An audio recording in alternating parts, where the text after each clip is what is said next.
Mesdames, Messieurs, heureuse de vous retrouver pour cette nouvelle sortie du Point de l'économie. Ouvrons cette édition avec l'information relative à la stratégie nationale de développement du secteur financier. Lancé officiellement le 31 mai dernier, le coût estimatif d'implémentation à l'horizon 2030 de cette stratégie a été évalué à 102,15 milliards de francs CFA. Malgré ce coût, la stratégie nationale de développement du secteur financier se veut être un cadre destiné à conduire l'État du Cameroun vers une économie inclusive et dynamique. Basé sur 6 axes principaux et 29 objectifs généraux, il s'agira de manière non exhaustive pour la stratégie de renforcer la confiance dans les institutions financières et d'améliorer la stabilité de celles-ci, de mieux exploiter les infrastructures en accélérant le déploiement des plateformes financières, d'améliorer l'inclusion financière et l'accès des micro, petites et moyennes entreprises au financement dans un contexte où le taux de bancarisation de la population active du Cameroun est de 34% pour 52% du taux d'utilisation globale des services financiers. Si l'axe 6 de la stratégie vise à soutenir le financement vert et durable à long terme, l'idée est également de soutenir les investisseurs institutionnels locaux, tout comme il faudra soutenir l'émergence du marché immobilier et l'habitat, ce qui va considérablement impacter sur la question du logement, dont le déficit actuel est estimé à 2 millions de logements. Globalement, avec la stratégie nationale de développement du secteur financier 2024-2030, le Cameroun lance un nouveau sprint et dont l'enjeu final sera de faire du pays une place financière capable de soutenir la transformation structurelle de l'économie à l'horizon 2030. Toujours au Cameroun, les éléments de la subdivision commerciale de Douala Aéroport, brigade commerciale des magasins, sous la supervision de M. Issoak Bongwem Jean-Patrice, chef du secteur des douanes du littoral 2 par intérim, ont intercepté il y a quelques jours une cargaison de 8 colis pesant 166 kg et supposé contenir des chaussures en provenance de Sao Paulo au Brésil. Après inspection, les fins limiers des douanes ont constaté qu'il s'agit des chaussures et des sacs à main avec des manches en bois à l'intérieur desquels étaient soigneusement dissimulés 24,5 kg de cocaïne d'une valeur estimée à 2 millions de dollars. Le prévenu, âgé de 60 ans, et le corps du délit ont été mis à la disposition du procureur de la République près le tribunal de grande instance de Douala, Bonanjo. Il faut dire que c'est l'une des saisies de drogue les plus importantes depuis quelques années à l'aéroport international de Douala. C'est aussi la deuxième saisie de cocaïne d'envergure dans cette plateforme aéroportuaire depuis le début de l'année 2024. En effet, 15 kg de cocaïne avaient déjà été saisis dans ce même aéroport le 27 février dernier dans un vol de la compagnie turque Turkish Airlines.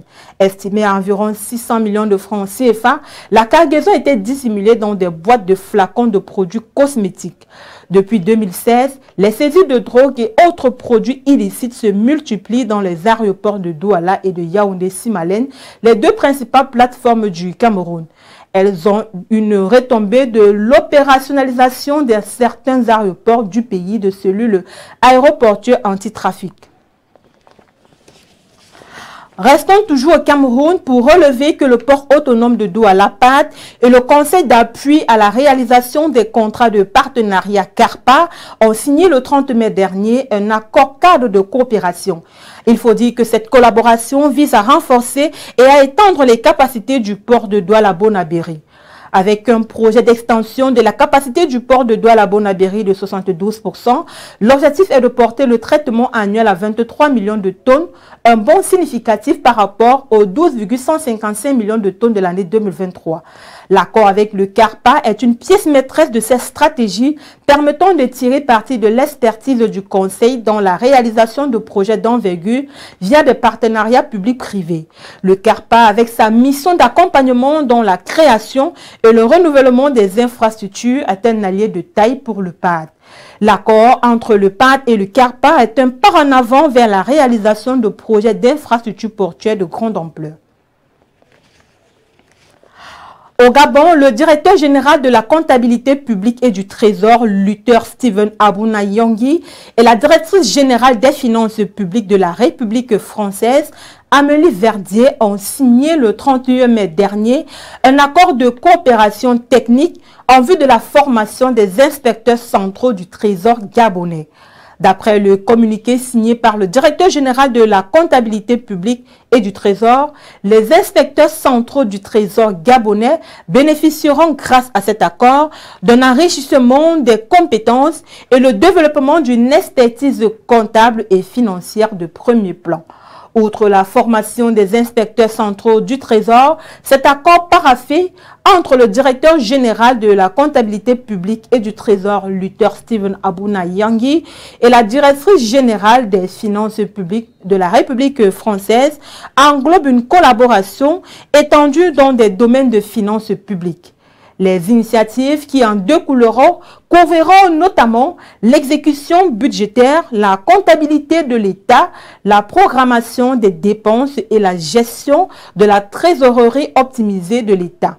Des missions support spécifiques seront abordées telles que l'amélioration de la gestion des ressources humaines, l'affinement des systèmes d'information, le pilotage de projets, de même que l'audit et la supervision interne.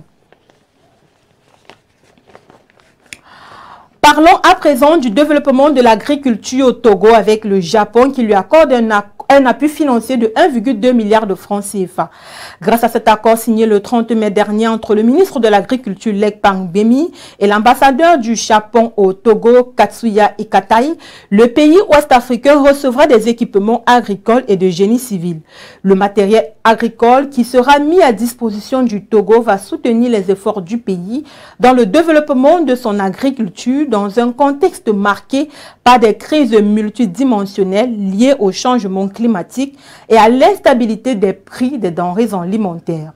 Spécifiquement, un accent sera mis sur la promotion de la riziculture et le soutien aux producteurs vulnérables, notamment les sinistrés d'inondations et les déplacés victimes de menaces de l'extrémisme violence.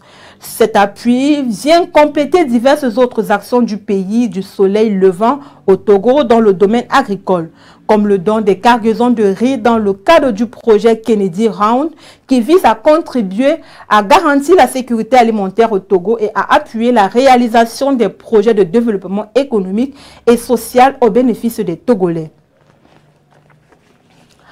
En Côte d'Ivoire, les prix des produits pétroliers restent inchangés durant ce mois de juin 2024. Selon une note d'information du ministère ivoirien des Mines, du Pétrole et de l'Énergie, le prix du litre de l'essence super samplon a été maintenu à 875 comme le mois précédent. Quant au litre du gasoil, il est resté inchangé à 715 francs CFA, comme le mois dernier. Concernant le gaz butane, les prix sont restés également inchangés. Le prix de la bouteille de 6 kg a été maintenu à 2000 francs et celui de la bouteille de 12,5 kg à 5200 francs comme le mois précédent. Les prix à la pompe du carburant et du gaz butane en Côte d'Ivoire sont ajustés chaque mois conformément aux dispositions du marché international. Mesdames, Messieurs, c'est ici que se referme cette première sortie de la semaine du Point de l'économie. Merci d'avoir été des nôtres. Les programmes se poursuivent sur Reflet d'Afrique Télévision.